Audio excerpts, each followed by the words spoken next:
नमस्कार किसान भाइयों, मेरा नाम है प्रवीण सिंह और आप देख रहे हैं अपना यूट्यूब चैनल एग्रीकल्चर वाला। आपकी फसल अच्छी चल रही है, बहुत अच्छी बात है, लेकिन आपको ये पता होना चाहिए कि फसल के अच्छे चलने से और बीज से लेके बीज तक तैयार होने के लिए आपके फसल में जरूरी पोषक तत्वों का बहुत महत्वपूर्ण रोल रहता है। तो आज हम बात करने वाले हैं माइक्रो, मैक्रो, प्राथमिक, द्वितीयक सभी माइक्रो न्यूट्रिएंट्स के बारे में हम बात करने वाले हैं। इसमें बेसिकली आपको जो भी माइक्रो न्यूट्रिएंट्स रहते हैं उनके बारे में हम आज बताएंगे। तो वीडियो को अंत तक जरूर देखिए और मेरी दी हुई जानकारी अच्छी लगे तो चैनल को सब्सक्राइब करना ना भूलें। तो स्वागत करता हूं एक बार सभी किसान भाइयों का अपनी एक और नई वीडियो में। तो जैसा मैंने आपको बताया, हम बात करेंगे मैक्रो माइक्रो न्यूट्रिएंट्स के बारे में।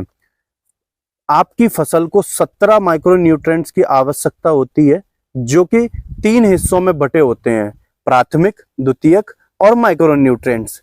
इसमें अगर मैं बताऊं, प्राथमिक में आपके नाइट्रोजन, फास्फोरस, पोटास, जो कि आप एनपीके के नाम से जानते हो, ये आप अलग से देते हो, ऊपर से देते हो। द्वितीयक में आपका आ जाता है कैल्शियम, मैग्नीशियम और सल्फर, ये भी आप अलग से देते हो।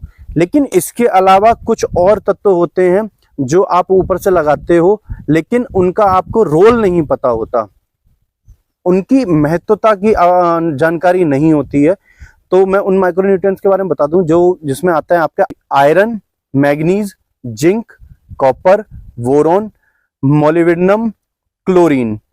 इसके अलावा भी 3 माइक्रोन्यूट्रिएंट्स ऐसे होते हैं जो कि आपको हवा और पानी से मिलते हैं, कार्बन, ऑक्सीजन और हाइड्रोजन। ये आपके 16 माइक्रोन्यूट्रिएंट्स हो चुके हैं।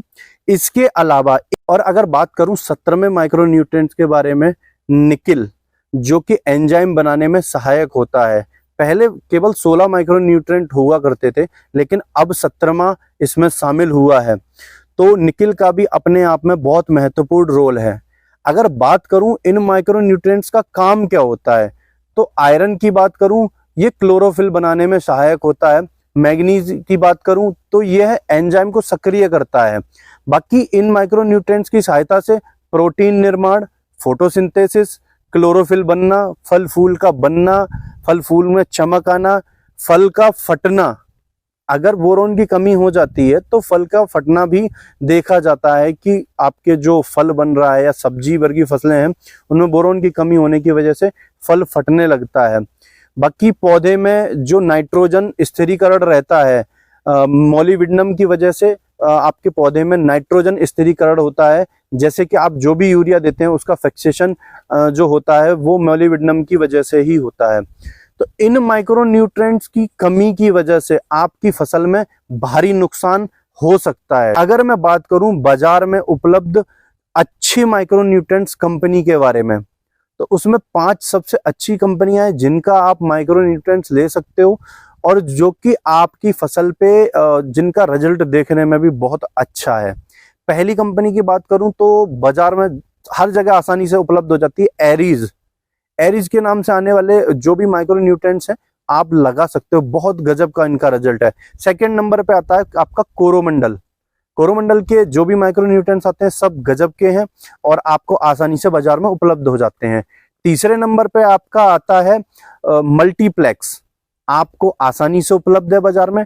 मैं जिन भी कंपनियों के बारे में बता रहा हूं, ये कोई भी किसी भी प्रकार का कोई प्रमोशन नहीं है। मैं इन सारी कंपनियों के बारे में इसलिए बता रहा हूं, इनके रिजल्ट मैंने खुद देखे हुए हैं। चौथे नंबर की कंपनी के बारे में बात करूं तो ये है आपका यारा, जिसका यूरिया भी आप लोगों ने देखा होगा। यारा फर्टिलाइजर है, उसमें उसके माइक्रोन्यूट्रिएंट्स आते हैं, वो आप इस्तेमाल कर सकते हो। पांचवा जो उत्तर प्रदेश लोकल लेवल पर चलता है, बहुत अच्छा चलता है, दयाल फर्टिलाइजर और दयाल ग्रुप का है। इसके माइक्रोन्यूट्रिएंट्स बहुत अच्छे आते हैं। तो आप बाजार में जब भी जाएं और जब भी कोई सामान खरीदें, इन कंपनियों में आप जाके नाम से मांगेंगे, इनका रिजल्ट आपको आपकी फसल पे जरूर देखने को मिलेगा।